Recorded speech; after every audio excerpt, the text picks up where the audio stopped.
મુખ્યમંત્રી ભૂપેન્દ્ર પટેલ આજે સુરેન્દ્રનગરની મુલાકાતે છે। ત્યારે શહેરના આનંદ ભુવન ખાતે મુખ્યમંત્રીએ અનેક વિકાસ પ્રકલ્પોનું લોકાર્પણ અને ખાતમુહૂર્ત કર્યું હતું, જેમાં જળ સંપત્તિ અને પાણી પુરવઠા વિભાગના ₹696.25 કરોડના વિકાસ કાર્યોનું લોકાર્પણ અને ખાતમુહૂર્ત કર્યું હતું।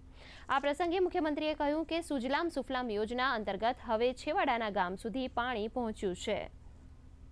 50,000 આવા રીચાર્જિંગ કુવા તૈયાર કરવાના છે કે જેથી વરસાદનું ટીપે ટીપું પાણી અંદર ઉતરી જાય અને એની શરૂઆત કાલે બનાસકાંઠાથી કરી છે। ખૂબ સારું આયોજન છે અને એની અંદર સરકાર પણ તમારી સાથે છે।